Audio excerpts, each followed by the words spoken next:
Mic test. Mic test. Oh no. I can't see the. Oh, there it is. Okay, so chat's working. It seems.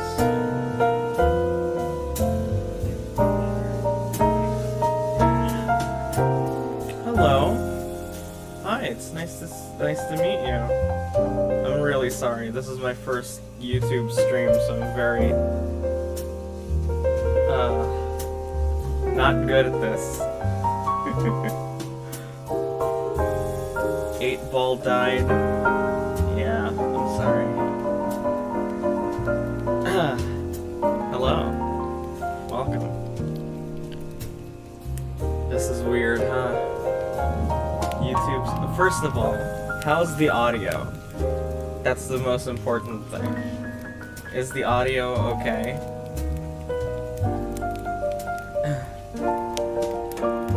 It's not a book review, I'm just gonna read it. Voice is weird? Audio's like echo. What the hell? Okay, 1 second.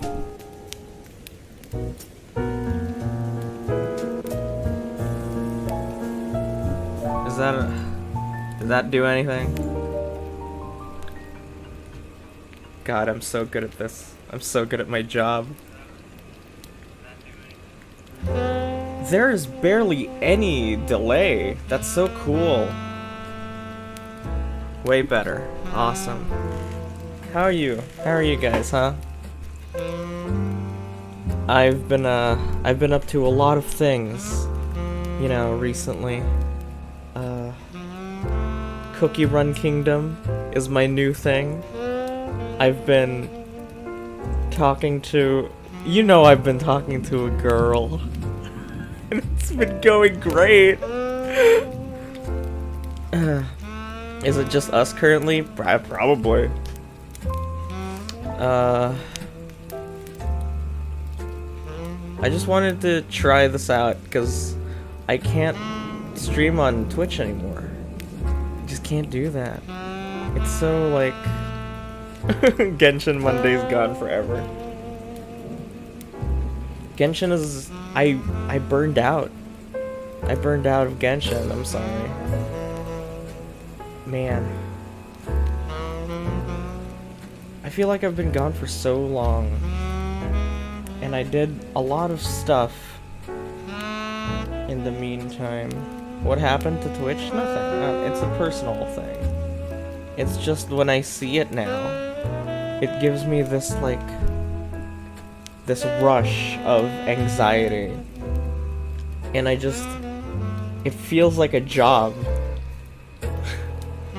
It feels like I have to walk into the office, clock in the hours, and that's no way to, you know, that's no way to stream. That won't bring you anywhere.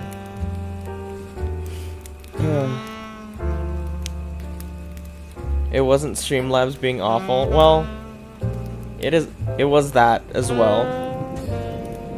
But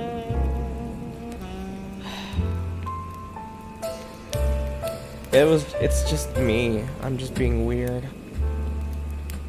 My brain's just being weird. I don't understand it. It makes me feel like I can't really do it anymore, which is sad.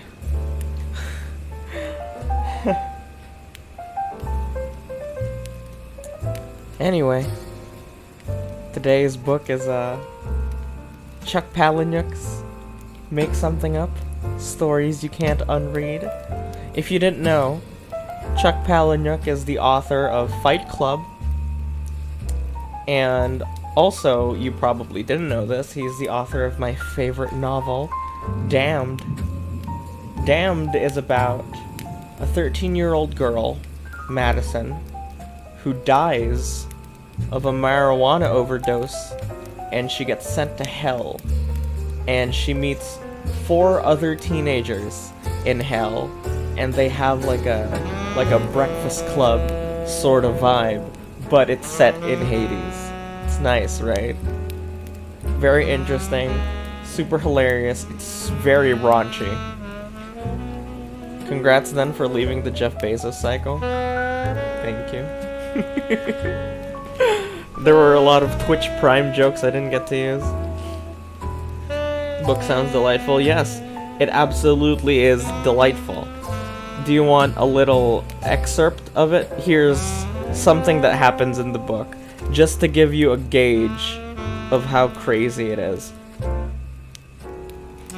So, oh hey Zuzu. So the gang, Madison and her friends, meet a giant in hell. They meet a giantess. It's like a giant woman demon, and it starts to, it starts to kill them because it doesn't want them to pass. So it chops off the head of one of Madison's friends, but since it's in, since they're in hell, he doesn't die. So what Madison does is she grabs the head, the severed head of her friend. She climbs up the demon's leg, and she shoves the head into the demon's loincloth. So she's like, go crazy, go to town. And the severed head gives the giant woman cunnilingus, and the giant demon totally loves them for it. She's like, this is the first time in a millennia that I've felt any sort of pleasure. Thank you. You are now my friends. And they become friends with the giant demon lady. How cool is that? That's just one of the many things that happen in that book, which is why it's my favorite. This is nice. This is basically a just chatting stream, which I never do because I think they're boring. And who would watch just chatting? Can't wait for stream to be age restricted now. Fuck! I forgot about that. No, it's been a minute. It's already been a minute. So I can say words like cunnilingus now.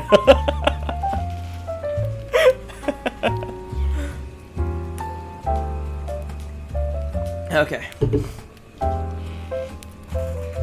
So today's book is Make Something Up, Stories You Can't Unread by Chuck Palahniuk. Chuck is the author of Fight Club, I already said that. This book is a collection of short stories.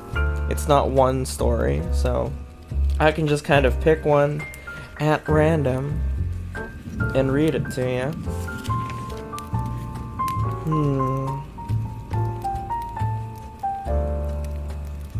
Thank you. Let's see, let's look at these titles, huh? Zombies, Loser, Red Sultan's Big Boy, Cannibal, Why Coyote Never Had Money for Parking. Wow. Let's go with this. It's called Romance, since I'm in that mood. Romance, the first short story, page 70. So, just by the nature of this stream, I am gonna be reading a lot, so... I mean, every now and then I'm gonna pause because I need to breathe, but... Just, lay back. Maybe put this on while you're doing something else, perhaps if you're playing Cookie Run Kingdom, my new favorite game. Okay. Romance. You should congratulate me.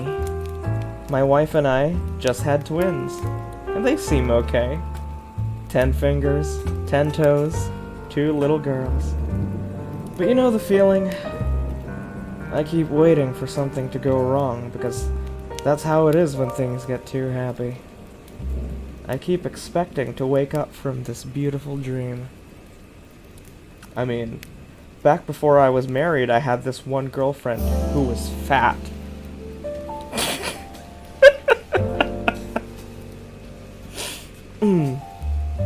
We were, both of us, fat together, so we got along.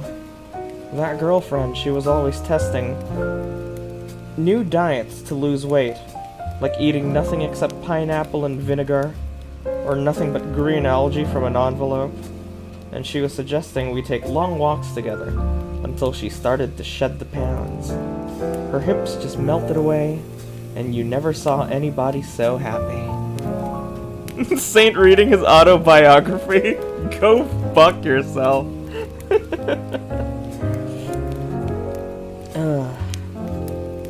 Even then I knew something would wreck it. You know the feeling.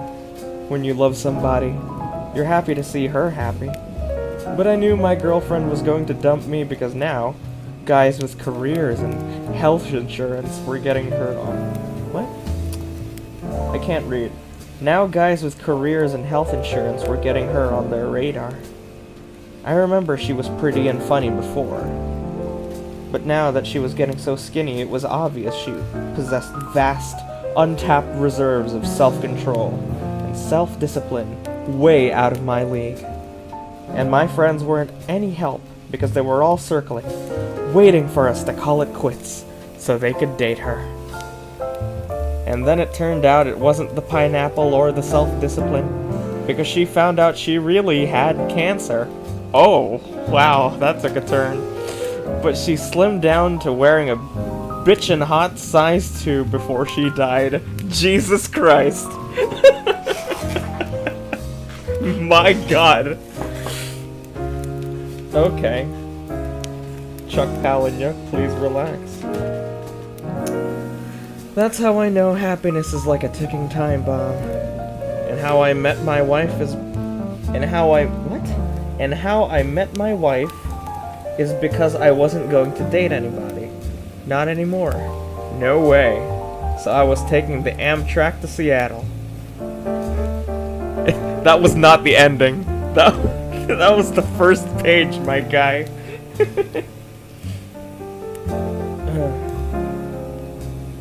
It was the year of Lollapalooza in Seattle, and I'd packed my tent and wrapped my sleeping bag to protect my bong so I could camp out all weekend like a Grizzly Adams.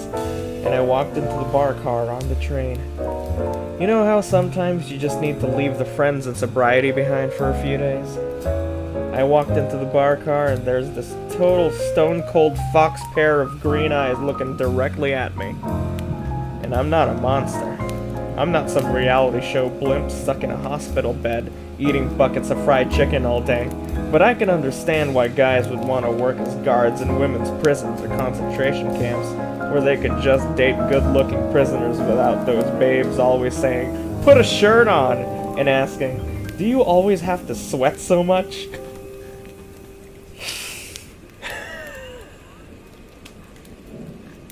We went from an autobiography to Saint's OC. Don't expose me like this. But on the train, here's this goddess wearing a Radiohead t-shirt cut off to show her bare middle, and her jeans sag down to where there ought to be bush showing. Whoa. Whoa. And she's wearing Mickey Mouse and Holly Hobby rings around every finger, holding a beer to her beautiful lips and looking at me down the length of the brown bottle. Just an ordinary MGD, not some pussy microbrew in a green bottle. And guys like me, we know the score. Unless we're John Belushi or John Candy, no hottie is gonna put you in that kind of eye lock, so right away, I know enough to look away from her in shame.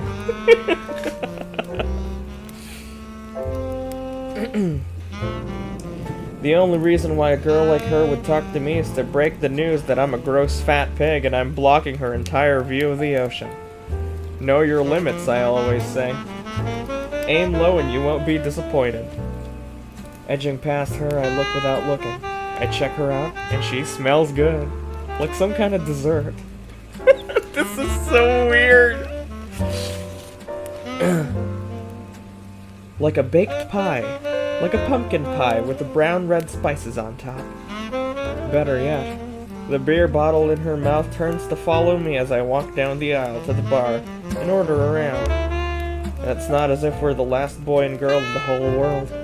A bunch of other people are drinking at the plastic tables, going to Lollapalooza from the look of their dreads and tie-dye. The Kyra section. This is a nice callback, thank you for remembering that. Where was I? I walk all the way to the most faraway table from her, but this hottie watches me go all the way. You know the feeling when somebody's watching. You can't take one step without stumbling, especially on a moving around train. I go to take a drink as the train turns a corner, and I spill beer down my striped cowboy shirt. What a loser.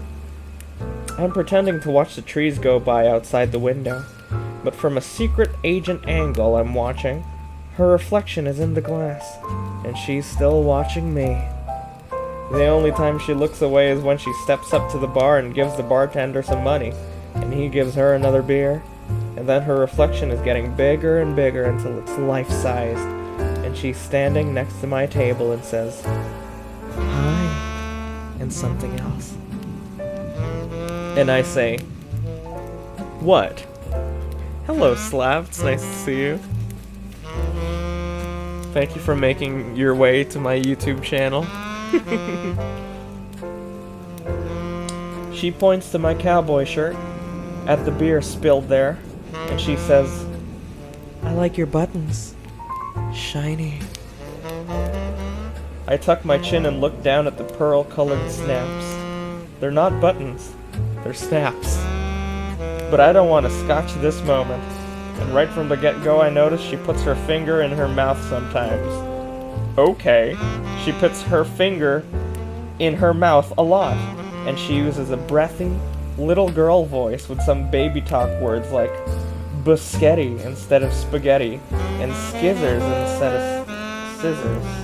But for a regulation hottie, that's just textbook being sexy. Is it? Is it now? No matter how hot a girl approaches you, if she says, "Darling, I want to play this biscotti,"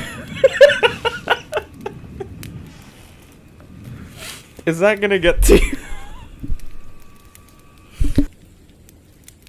That does not sound sexy. She gives me a wink and a lick of the lips. What? She gives me a wink and licks the tip of her tongue around her lips, okay? And with the wet still shining on them, she says, "I'm Britney Spears." She's such a tease. Sure, she's a little loaded. Impaired. By now we're both drinking those little bottles of tequila, and it's not as if we're driving this train. No, she's not Britney Spears, but she's the same caliber of hot. You could tell this was written a long time ago. I don't like this story. Don't worry, this is one of many stories. I just picked this one. Random.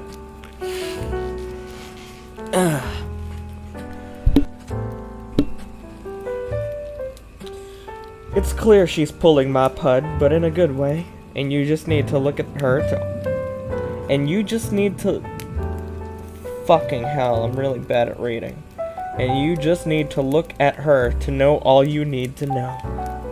Random? Oh, come on. Look, I'm in the mood for some romance, okay? It's been going pretty well recently. I feel happy a lot, but I also feel really sad a lot. Okay, so give me a break. The only chance I have is to hold on and keep flirting back until she buys me a drink. What? She asks me where I'm headed and I tell her Lollapalooza.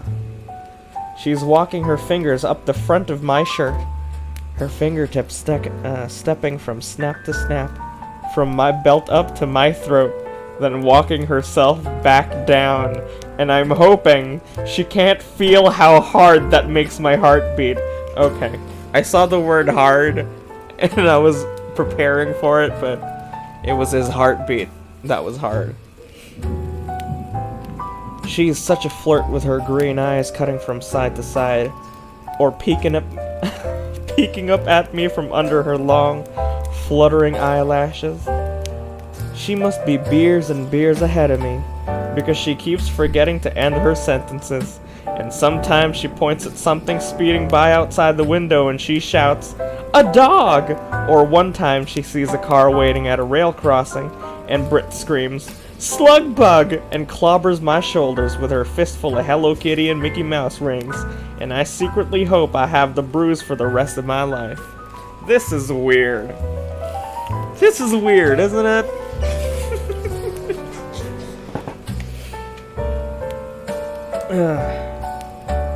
We go to Lollapalooza and pitch my tent, and Brit's so drunk that when she wakes up the next morning, she's still drunk. They just aren't gonna French at this point, they're gonna Paris. Nice. Good one. No matter how much doobie I smoke, I'm having trouble keeping up. And maybe it's because Brit's so skinny, but she seems to cop a buzz without drinking for hours. Like maybe she's getting a contact high from my secondhand smoke. Our whole Lollapalooza is like the kind of beautiful classic romance you'd pay to jerk off to on the internet. But it's happening to me. We're dating for 6 months now, all the way through Christmas.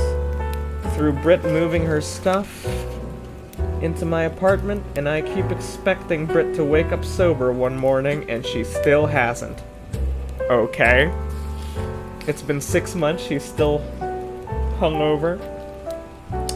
We go to eat Thanksgiving at my mom's place, and I have to explain.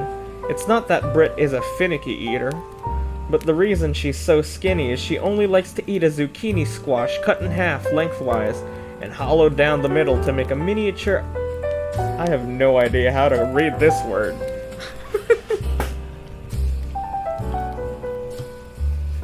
How do you read that?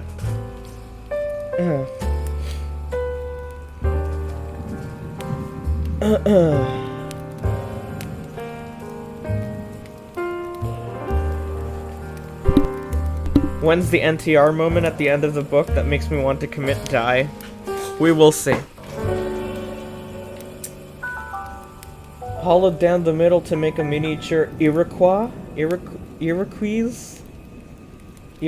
dugout canoe with knife scratches on the outside to look like Indian writing, and a whole tribe of little braves carved out a raw carrot, but with green peas for their heads, lined up and rowing the war canoe across a dinner plate covered with a thick layer of chocolate syrup, and you'd be surprised how many restaurants don't have that particular item on their regular menus. So most times Brit has to make it herself, and that takes half a day. And then she has to play with it on the living room carpet for another hour, and that's why she never seems to gain an ounce. My mom, though, she's just stoked to see me dating. Well, that hits a bit too close to home. I did date a girl who had a very childish palate. She would only eat chicken nuggets and stuff of that ilk. It was really hard to eat out with her, because she would always get whatever I was getting, and she would never like it. Nothing you can smoke or shoot will ever get you as high as you'll feel walking down the street holding hands with a supermodel, total stone cold fox like my Brit. Guys driving down the street in their Ferrari Testarossas, guys with the six-pack abs and steroid pecs. For the first time in my life, they have nothing over me. I'm walking down the street with Brittany, and she's the prize every guy is trying so hard to win. The only buzzkill is how every Romeo comes to sniff a circle around her, trying to grab her in an eye lock and giving her tits his best Pepsodent toothpaste smile.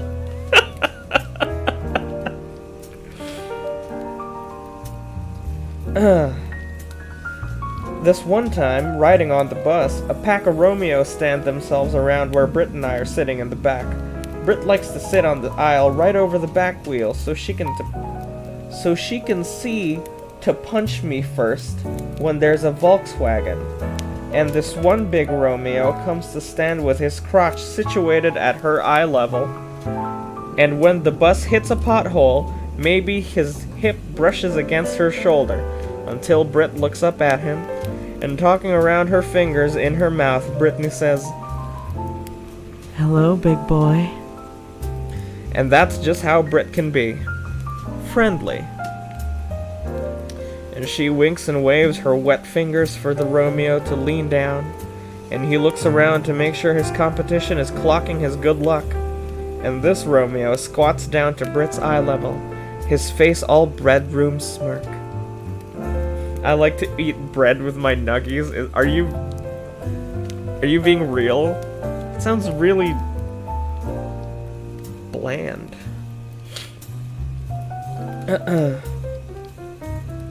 Maybe because she's trying to make me jealous.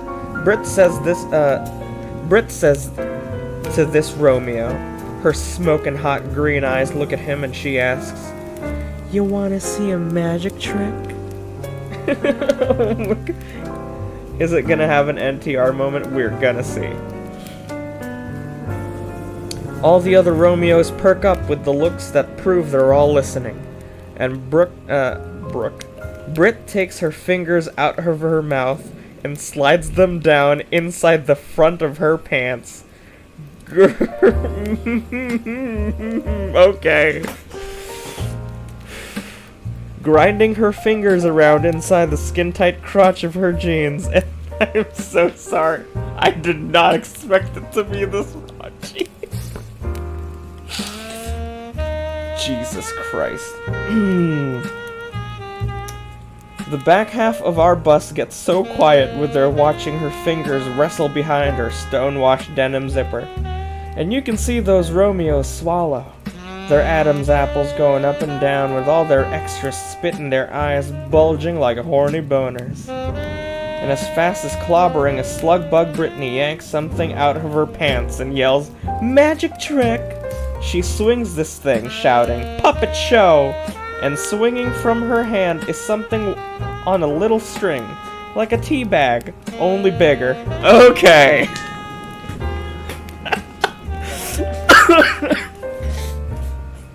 That is thoroughly vile. That is disgusting.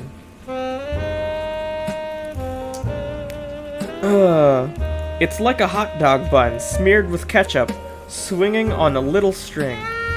And Brittany screams, "Puppet show! Magic trick!" and smacks it across the cheek of the Romeo still squatting down near her seat.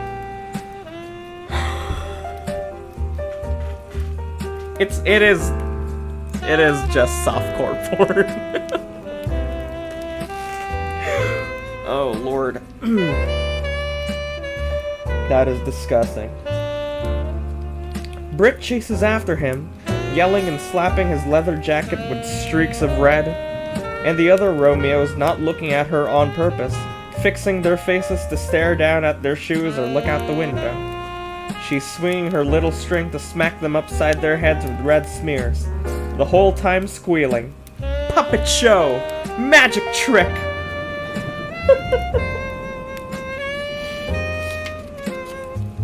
The bus is ding-ding-dinging for the next stop, and 100 passengers get off at the 7-Eleven, pushing and stampeding off the bus like they all need to buy Slurpees and cash in their winning Powerball Mega Jackpot tickets. This is a really long short story. And I'm yelling after them, "It's okay, everybody!" I'm yelling out the bus window, waving to get their attention. "She's a performance artist!" I'm yelling. "She doesn't mean anything by it. It's just some political gender politics statement deal." I like that. That's kind of cute, right? I feel like they make a good couple. He knows she's weird, but he's totally up for it. I kind of dig that. The girl I'm talking to, she's weird too. Not Brittany weird, but she's fun. I feel like she's exactly what the doctor ordered, you know? It's been kind of gloomy for a while. I told you I would take breaks, right? Man. She's only a couple time zones ahead of me, which is good. Usually when I meet someone online, they're like on the other side of the planet. So I basically have to wake up really early. Or like stay up really late to get any sort of talk going. What the dog doing? Crazy question. That is a crazy good question.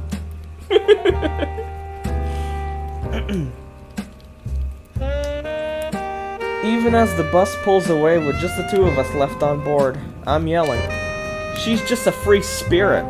As Britt goes up and down the aisle, she starts flogging the driver with her tea bag thing. I'm yelling, "That's just her zany sense of humor."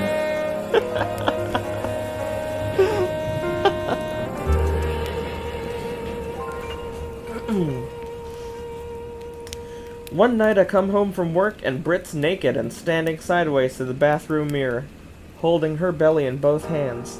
And since we met on the train, she's gained a little weight, but it's nothing that a couple weeks of pineapple and vinegar won't fix. Brittany takes my hand and holds my fingers spread against her belly and says, "Feel. I think I ate a baby." She's so fucking weird.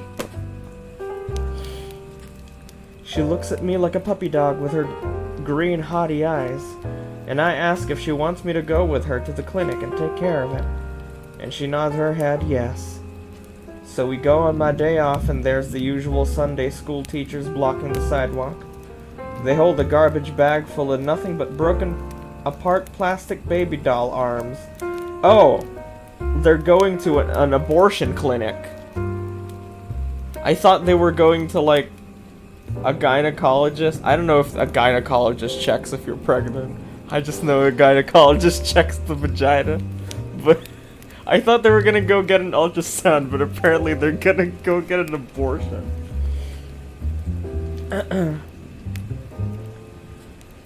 They hold a garbage bag full of nothing but broken apart plastic baby doll arms and heads mixed together with ketchup. And Britt doesn't hesitate. Oh no, Britt, what are you going to do? She reaches into the bag and takes a leg and licks it clean like a French fry. That's disgusting. And that's how cool my beautiful girlfriend is. And I open a National Geographic magazine while the nurse asks if she's eaten anything today, and Britt says she ate a whole canoe full of Iroquois warriors the day before, but no, she hasn't eaten anything yet today. And I haven't finished reading this one article about the ancient Egyptian mummies before there's a scream and Brittany comes running out of the back still wearing a paper dress and bare feet. Like this is a big deal. Like maybe she's never had to have had an abortion before. Because she runs barefoot all the way back to my apartment. And to make her stop shaking and throwing up, I have to ask her to marry me. Obviously. So they were gonna go get an abortion, but Brittany freaked out and didn't know that that was what was happening. So she ran back home, and our main character, bless his heart, thought the only way to get her to stop crying was to propose. That's where we are. That's real romance. It's obvious my friends are insanely jealous because they throw me this bachelor party, and when Brittany goes to the ladies' room all bummed out because the chef won't carve her a war canoe, my so-called friends all look at me and say, "Dude, she is the total most hot, best thing ever, but we don't think she's stoned." My best friends say, "You didn't marry her yet, did you?" Anon Huzna, do femboys fart? I toot daily. I'm really sorry.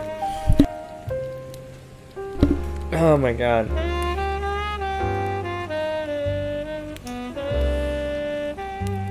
Their faces don't say Brit being knocked up is good news.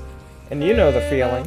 You want your best friends and your fiancé to mesh, but my friends grit their teeth and look at me with their brows worried tight together in the middle, and they say, "Dude, did it ever cross your mind that maybe, just maybe, Brittany is mentally retarded?" I know you can't say that word anymore, but it's in the book, okay? I tell them to relax. She's just an alcoholic. I'm pretty certain she's a heroin junkie, too. That, and she's a sexual compulsive. But it's nothing so bad some talk therapy wouldn't fix. Look at me. I'm fat. Nobody's perfect.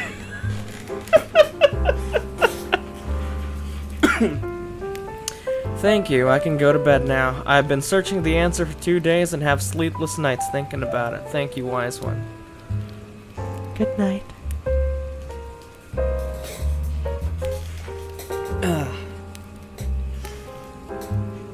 Where was I? Maybe instead of a wedding reception, we could get our two families together in a hotel conference room to surprise her with an intervention. And instead of a honeymoon, we could get Brittany committed to a 90-day inpatient recovery program. We'll work through this. But no way is she retarded. She just needs some rehab. Oh my god.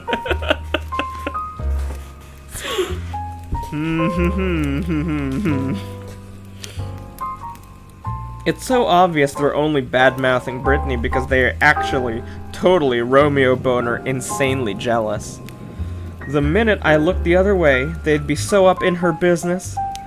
They say, "Dude, don't look now, but you fucked the retard." Oh my god, oh my god.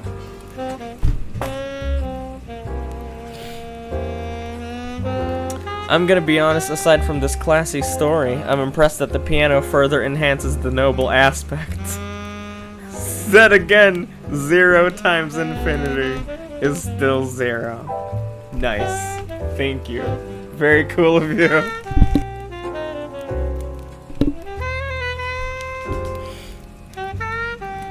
Damn. I wonder if I'm gonna get canceled. I'm just reading. Nothing wrong with that. It's oh wait, I already said that. And that's how unpopular I am. That I have to settle for these shitty friends. Brit, they insist, has the intellect of a 6-year-old. They think they're doing me a favor when they tell me, "Dude, she can't love you because she doesn't have the capacity." My god. Oh, we're almost done. Like the only way somebody would marry me is if she had irreparable brain damage. And I tell them, she can't be retarded, for crying out loud, because she wears a pink thong. And it has to be love because every time we're together I come so hard my stomach hurts. Whoa, I just said that out loud. You're not popular enough to get canceled? Oh, fuck. Oh, sorry. I need to throw the trash out? Same. Wait until you get a silver award, then we can dig through your content for hazardous words. Silver award. You mean the silver play button? Come on. Silver award.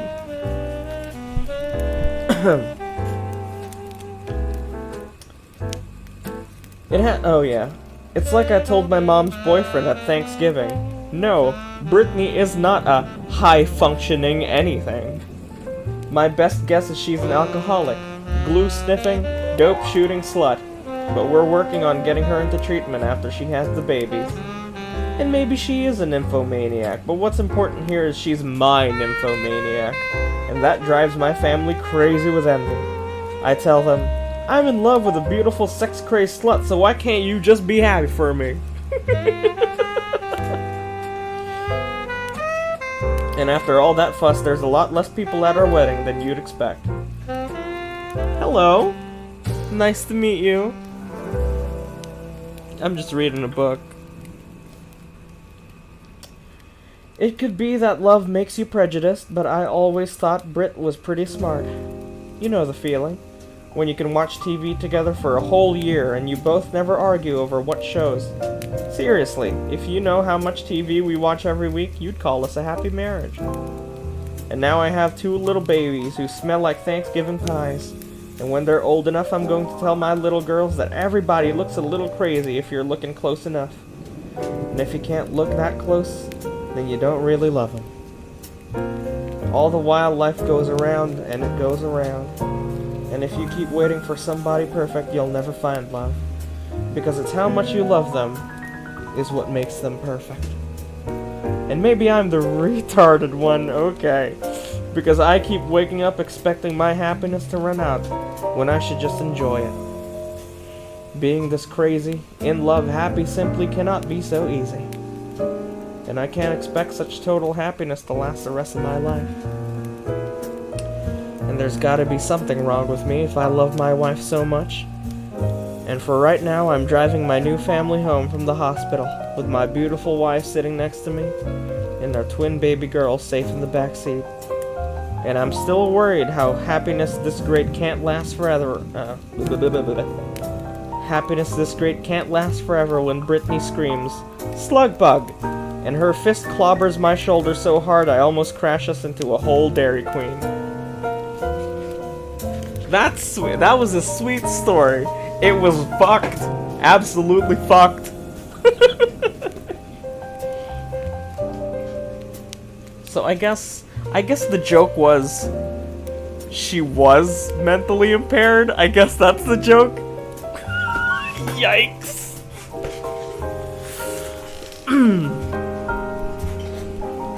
Look, this book was written in a different time, okay? When was this written? Jesus Christ, you can't say things like this anymore. 2015?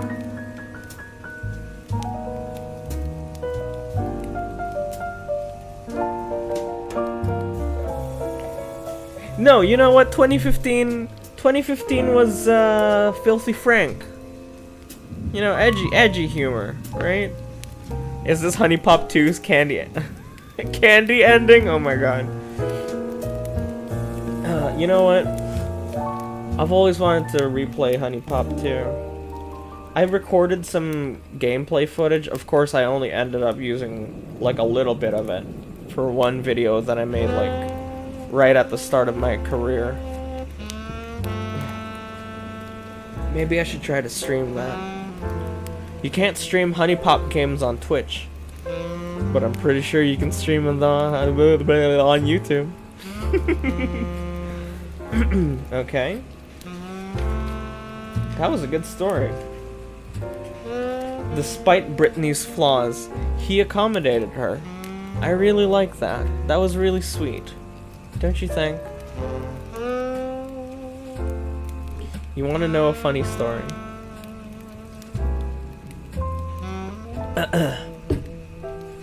2015 was the end of Filthy Frank era. Was it? Was it the end? I don't know if it was the end.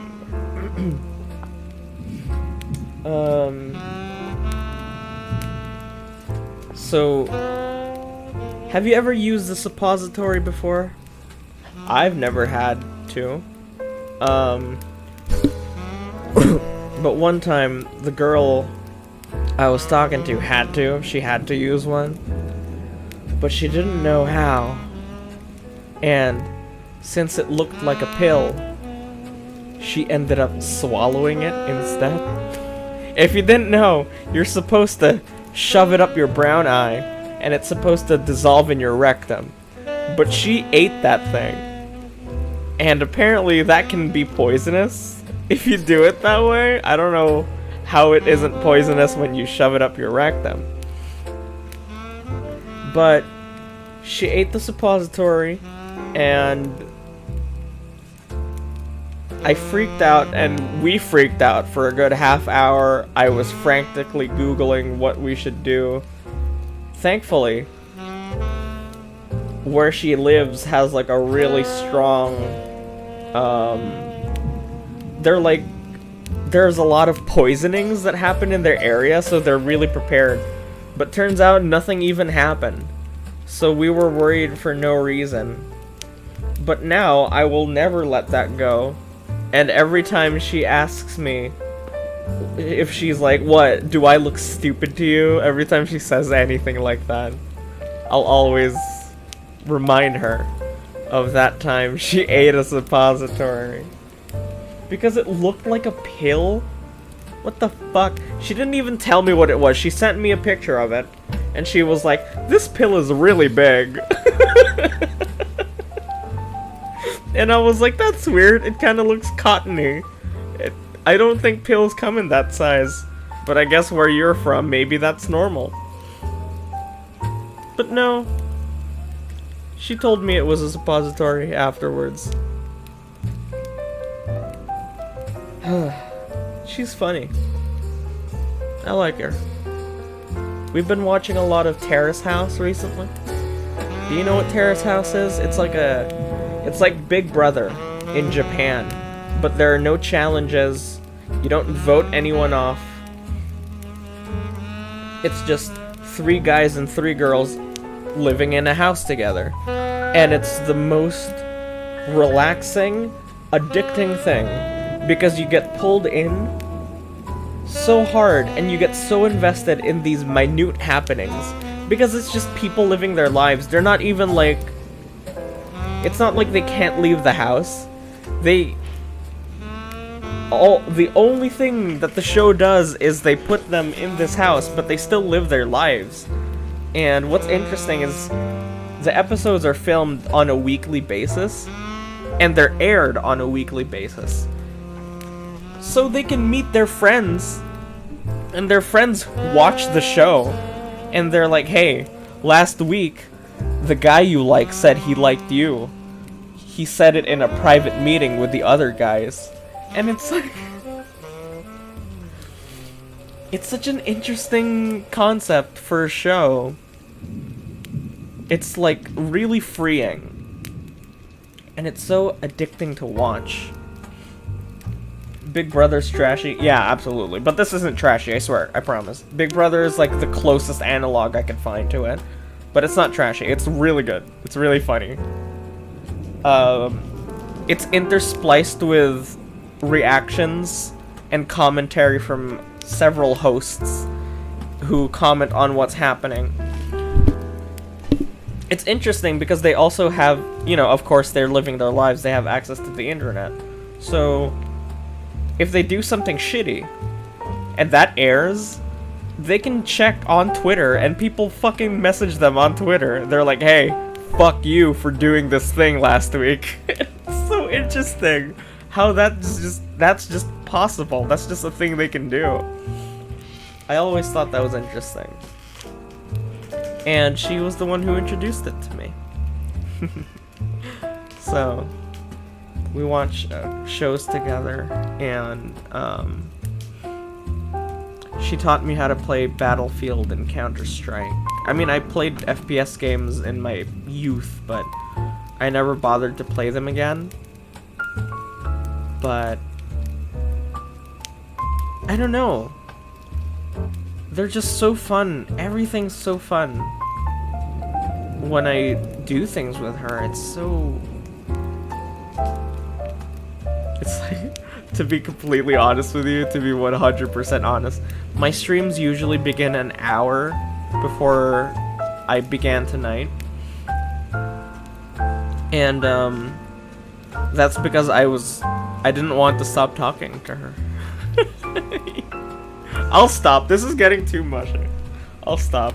I'm sorry. I'm sorry if that was cringy. Danganronpa without the deaths, or the trapping, or the ultimates. Yeah. Yes! Exactly. That's exactly what it is. The only reason... I mean, most of them go on the show to find romance. But some of them just go because they're like, oh, it seemed fun, you know. I don't know if I would do a show like that, because cameras would be surrounding you 24/7. I don't know if I could deal with that. Especially if there was no prize money at the end. The only prize is possibly dating someone. And, by the way, you can just leave at any time. At any point in the show, you can just leave, and then you'll get replaced by someone. The last episode we watched, a really beloved member left, and it made everyone cry. He was such a cool dude. I think he was the most beloved member. I checked his Instagram, and he has, like, 600k followers. Way more than the other members of Terrace House. So people really loved that guy. And I totally understood why. He was so cool. I wish I could be cool. But I am cringe. Okay. I think that's been enough dawdling. Let's get to another story, huh?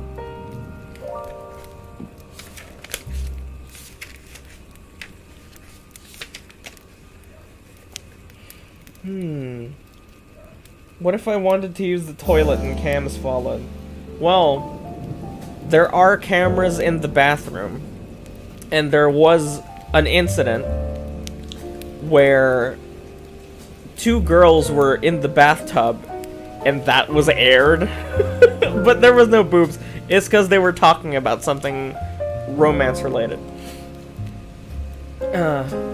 So I assume they just have footage of all of them naked somewhere, and they just don't air that. Terrace House, but it's only featuring VTubers. Only anxiety and nobody wants to talk for like 45 minutes. Actually, I'm pretty outgoing. I'm pretty extroverted, if you can believe that. So I would probably, you know. Let's see. Fetch, Mr. Elegant, Tunnel of Love. How a Jew Saved Christmas? Excuse me?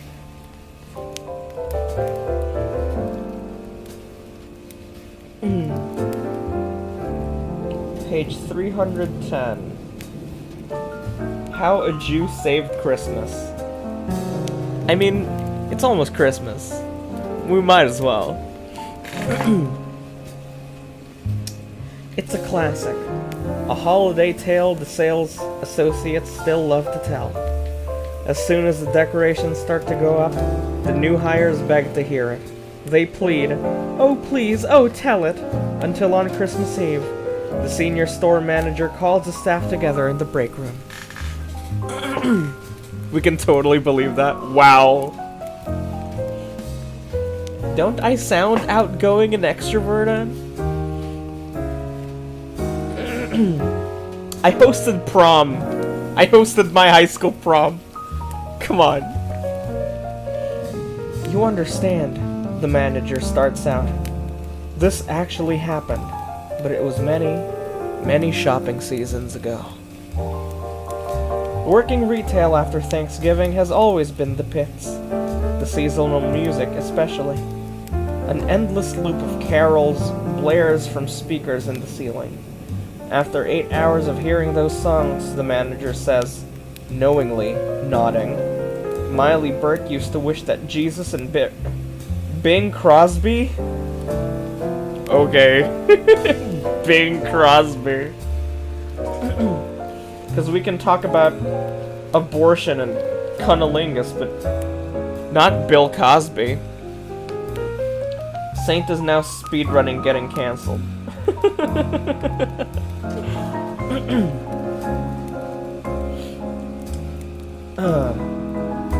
Miley Burke used to wish that Jesus and Bing Crosby had never been born. Long ago, Miley used to work here, weekdays in warehouse, weekends in bed and bath. Sometimes she went to costume jewelry if they needed an extra associate. Otherwise, Miley killed her time in the staff break room because it was the only place she could escape the music. On the day in question, she got to work a little early. She'd brought out a salted nut... What? A salted nut roll, boxed and wrapped in shiny paper, printed with snowflakes by sweatshop slave laborers in some country where they'd never heard of winter, let alone Christmas. Like the Philippines! I'm Filipino, I can say that. Don't cancel me. In block letters, Miley wrote to Clara on a post-it, "From your secret Santa."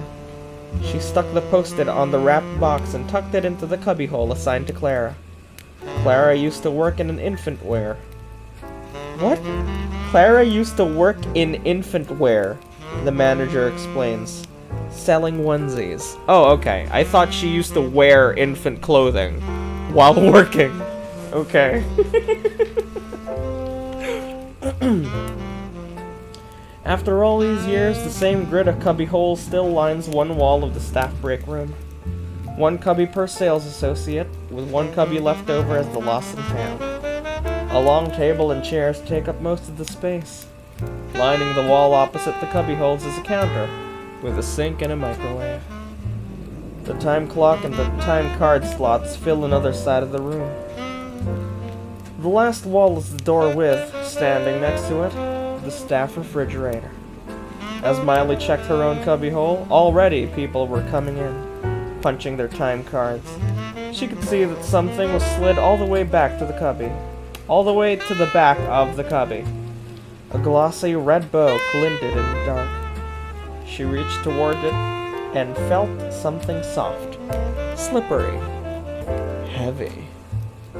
As she pulled it out, its weight shifted in her hands. A glittery card was scotch-taped to it. Written on the card in block letters was, "To Miley, from your secret Santa." Somebody stepped up next to her. A voice asked, "What did you get?" A male voice. It was Devon, an associate from Stock Shrinkage Prevention. Miley held the gift in both hands and said, "I don't know." It was clearly homemade. Something stacked on a flimsy paper plate and covered with red-tinted plastic wrap.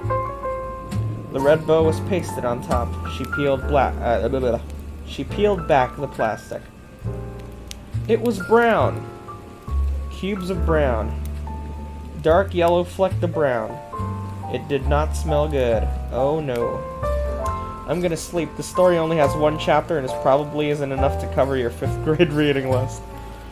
Good night, head snaps. Thank you for coming. It really means a lot to me. Bye-bye. I'll see you tomorrow if I decide to stream tomorrow. Bye-bye. More associates had arrived. A line had formed at the time clock. Miley didn't want to sound unkind in case the giver might be among them. She said, "Lucky me." Peeling off the plastic wrap, she squealed, "It's homemade fudge." Devon didn't look impressed. He gave her a pitiful smirk and asked, "You're not gonna eat that, are you?" Devon could be such a dick. The previous year, he'd stolen items from the lost and found. A soiled muffler, for example, or a pair of scratched sunglasses. And he'd given them as his secret Santa gifts. Oh, that's asshole. His job consisted of watching monitors all day and expecting people to be dishonest assholes. He said the work was very validating. "My name is Andy and I'm off to play Cookie Clicker." "Bye-bye, Andy. It was nice to meet you." "Try playing Cookie Run Kingdom. It's my new favorite game." "Bye-bye." The fudge looked clean. Enough. The smell came from the dark yellow flecks suspended in the brown. Miley's best guess was that they were butterscotch chips folded in. As the mixture had cooled, she lifted the plate toward Devon, saying, "Help yourself." His eyelids narrowed to wary slits. Devon twisted his face away and cut his eyes sideways to look at the fudge with suspicion. It wasn't lost on Miley how Devon and people like him, really everyone she knew, would gobble down meat byproduct snacks processed on some grimy assembly line by third-world lepers who never bothered to wash their hands. Okay, Chuck, you need to chill. Chuck Palahniuk needs to chill.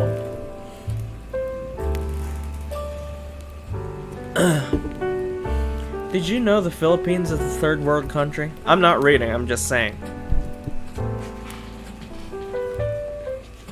We could have been like Hong Kong. If only Filipinos weren't so fucking stupid. I can say that because I'm Filipino. Don't cancel me.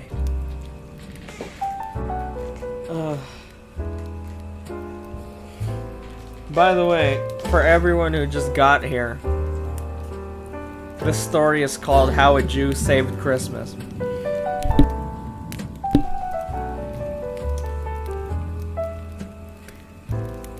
At the same time, those friends turned up their noses at fudge that had obviously been cooked by someone they saw every day. Miley studied their faces for a twitching lip, a wrinkled nose, any sign that might betray disgust. Deborah declined, asking if it was kosher. Latreille shook his head, claiming to be borderline diabetic. Taylor, the only guy who worked in the cosmetics area, told her, "Thanks anyway, girlfriend, but that doesn't look worth getting fat over."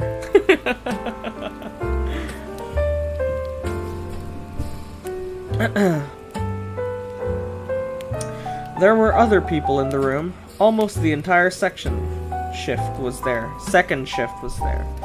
But Miley had started to feel self-conscious about offering fudge that no one wanted. Oscar, from the stock room, put on a brave face and accepted a piece. So did Barry, one of the cashiers, and Clara. The plate was still full when Miley left it in the middle of the break room table. By the end of the shift, 8.5 hours later, no one else had touched it. That afternoon, Deborah found a bottle of perfume from her Secret Santa. Good perfume. Better than anything the store sold. So good that Miley suspected that Deborah had bought it for herself.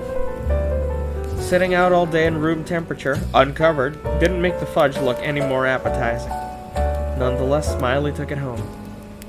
How rude would it look to dump it into the break room trash can? Other people got jars of macadamia nuts from their Santas. They got goofy knee socks patterned with reindeer.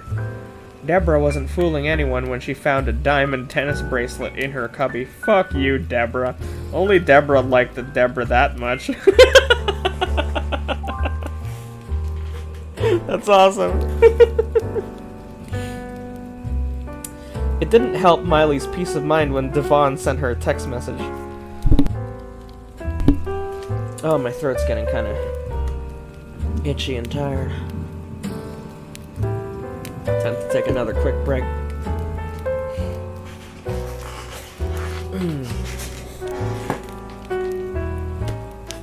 You know, I've been watching a lot of anime recently. A really good anime I found is called, I think it's called the Faraway Paladin. I think that's how it translates into English. And the site I watch on has a comment section for each episode, and I love this show. Like, I am having the time of my life watching this shit. And I read the comments and they're all like, "The protagonist sucks. Yo, this show is so stupid. Where's all the hot babes? Where's the cute girl? Where's the waifus?" And so, like, what did I expect? It's like the main character is kind of femboyish, and he was raised by 3 monsters that act as his parent figures, and it's so wholesome, and it's so good, and it's not a cookie cutter isekai, because it is an isekai, but like, it's so refreshingly different. Meanwhile, the comment section hated it. I loved it. The Faraway Paladin is good, actually. I can't believe it. I can't believe anime fans are so stupid that they don't like the shows I like, because clearly that makes them superior. because I like them and I'm superior. Man. I just want to, just once, go into that comment section and see exactly what I think. But it's never like that. It's always, this show is so stupid. Where's all the waifus? God. I guess people watch anime for different reasons.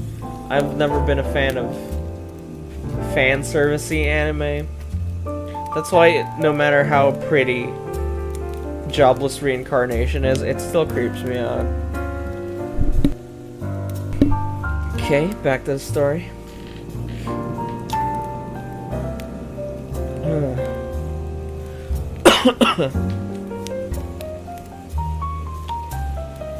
It didn't help Miley's peace of mind when Devon sent her a text message.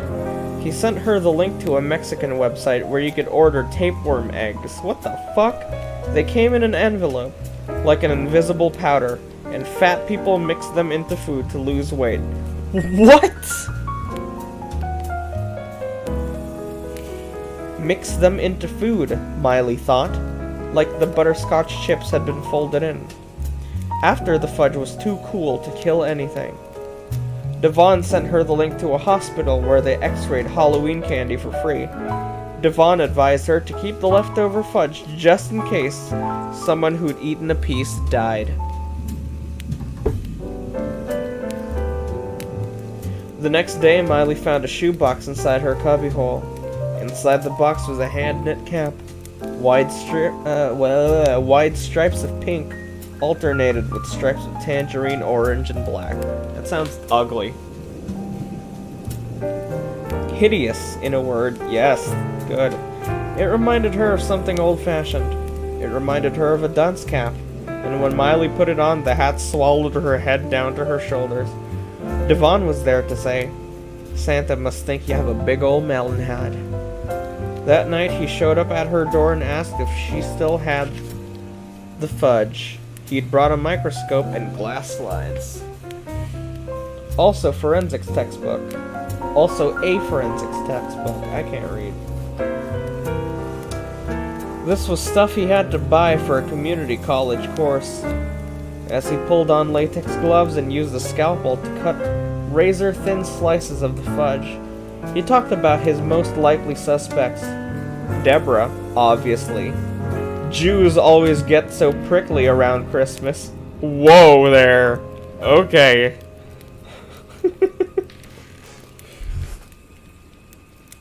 If you believed half of what you could read on the internet, Jews spent most of their time poisoning Gentiles. As for Latre didn't seem thrilled by white people in general. Third under suspicion was Taylor. Cosmetics Department Taylor. He only pretended not to despise girls. Miley, being a female, with a female's natural charms, made her a prime candidate for Taylor's ire. Each year as they told the story, the manager explained, her Santa was a mystery. Then, as now, all the team members would put their names on the slips of paper.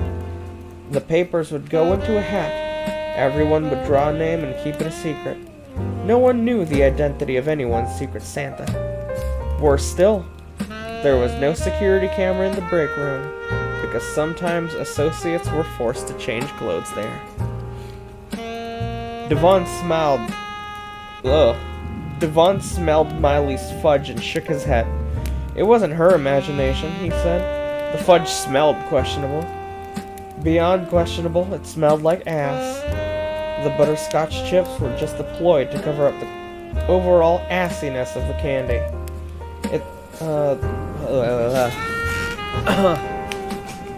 My throat hurts.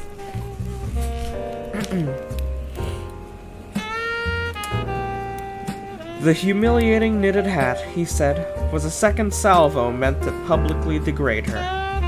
Devon had watched enough CSI television to know about exposing crime scene evidence through a fluoroscopic light. He took a fudge sample into the lab at the college. He took another sample to the emergency room and asked to have it x-rayed. And when that turned up nothing, he asked for a CAT scan. Miley's health plan didn't cover diagnostic tests on candy, so this was costing her a fortune. It was worth it. The candy was covered in fingerprints. Most of the prints were hers and Devon's, but there were some partials, characterized by more whorls than arcs. A possible signpost, Devon explained, that someone of African heritage had tampered with the candy. Bits of fudge he cultured into petri dishes. He hadn't ruled out boogers or urine.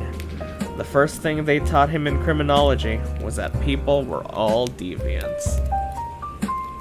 No one but Devon had seen her unwrap the knitted dunce cap, so Miley resealed the package and re-gifted it. The next day, Taylor got a gift certificate to Just for Feet. Okay, somebody else got a stuffed bear that giggled when you squeezed its belly. In Miley's cubby was another wrapped gift. She called Devon before she went anywhere near it. He wore latex gloves and touched the package with bomb squad carefulness. Using only his fingertips, he carried it to Miley's car. After work, after the parking lot was otherwise deserted. Oh shit, excuse me. Wow, I had a very garlicky dinner. My goodness.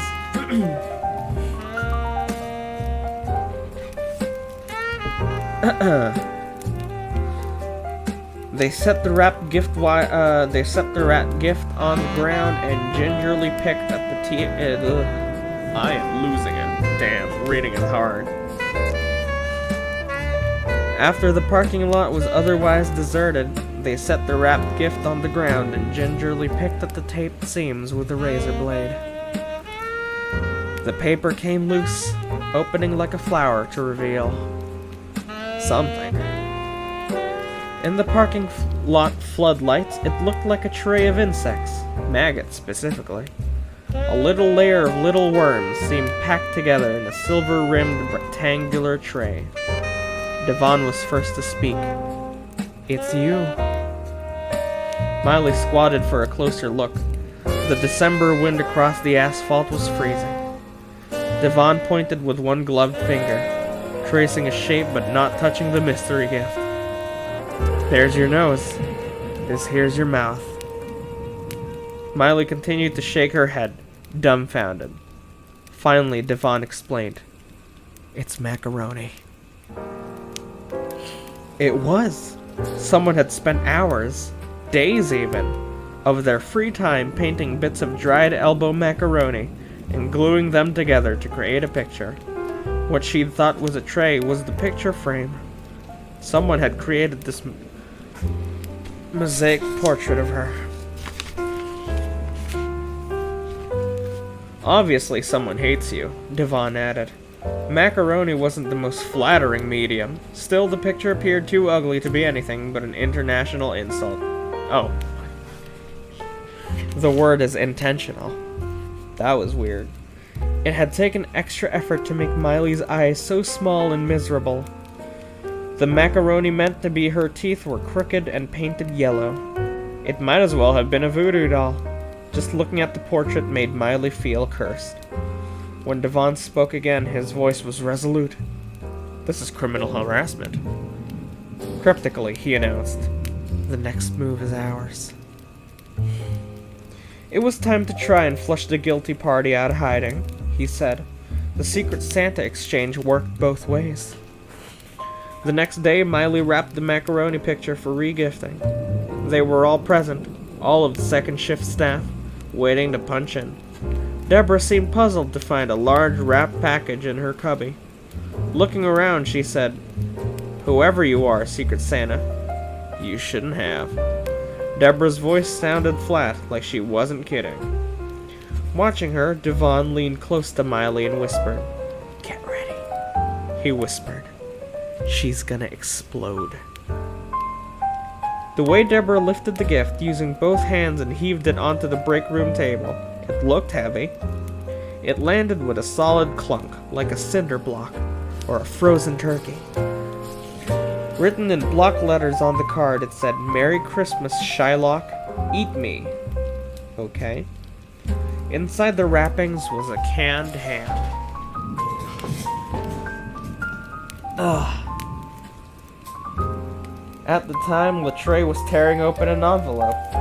Inside was a gift certificate to Kentucky Fried Chicken. He looked up, his eyes coolly assessing everyone. His jaw clenched. Okay, Chuck Palahniuk, you need to chill.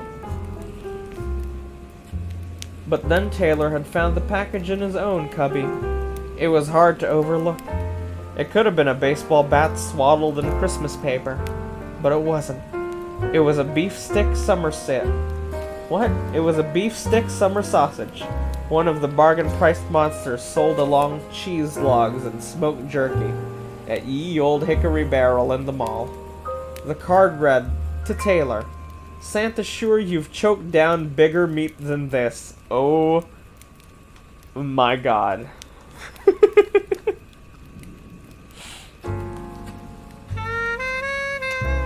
Devon was ready. Only the guilty party would know whom to lash out at. Everyone looked either sheepish or bereft. Clara began to sob. Unnoticed, she opened the re-gifted macaroni portrait and held it in her trembling hands. She raised her tearful face to look at Miley. Her voice broken with sobs, Clara said, I know what you're doing. I know what you're doing with the gifts.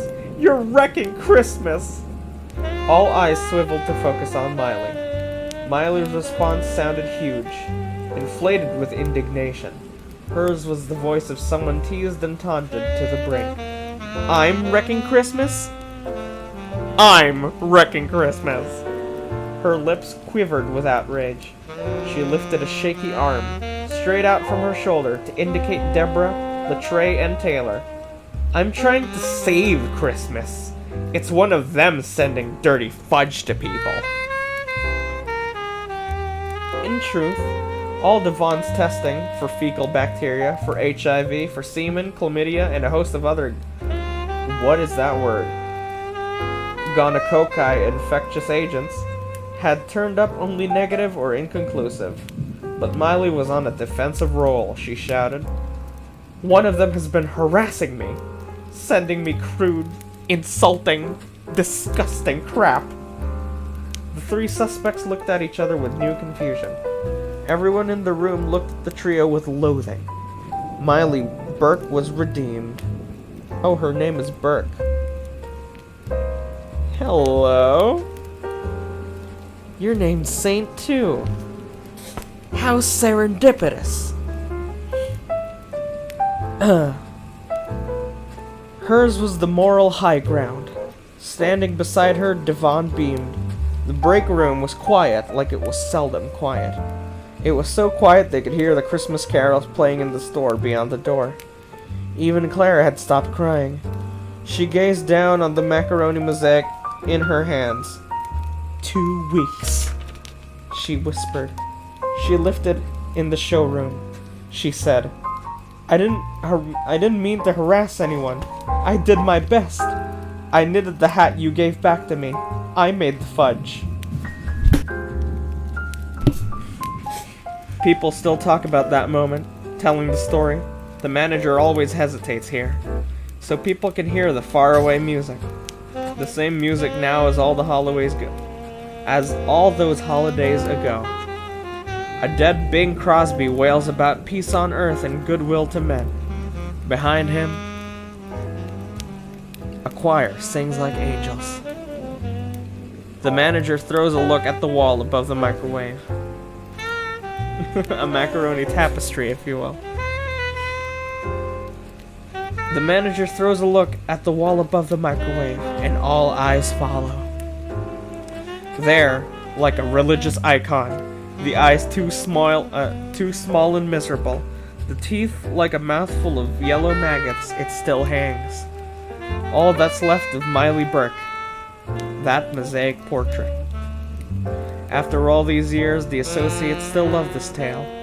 The whole Shaggy Dog saga, about the fudge and Miley Burke, Devon and the canned ham. It's important to remember every detail and to get them perfect, right up to the last moment. Because that's the moment Deborah undid her diamond bracelet and handed it to Clara. Huh. And that's the end of How a Jew Saved Christmas. Who was the Jew? Clara. Clara was the Jew? I think Clara was the Jew. Okay. My throat is tired. It hurts.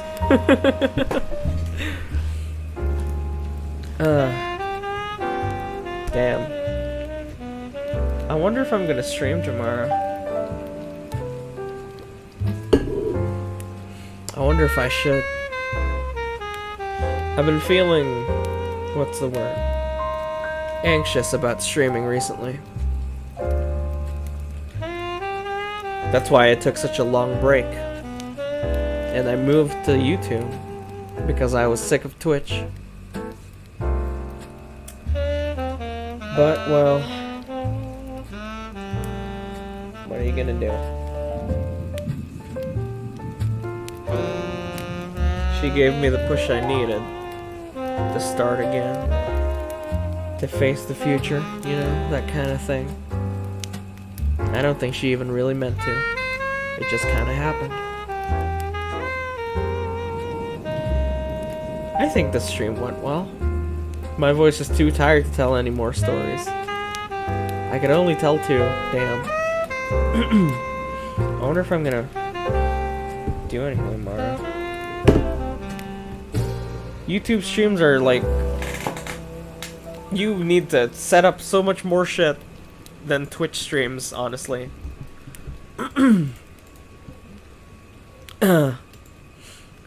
Well... I think that's it for today. Thanks so much for showing up to my very first YouTube stream.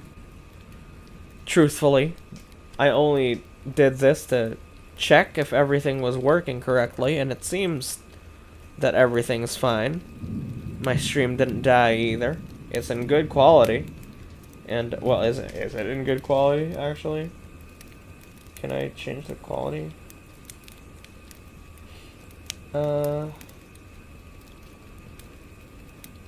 It is in good quality. Okay, cool. Awesome. Well, I think that's it for tonight. I'm gonna go play some Cookie Run Kingdom.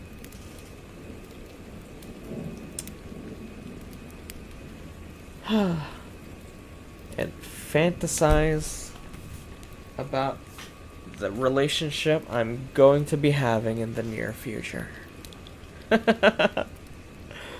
Damn, I sure hope everything goes well.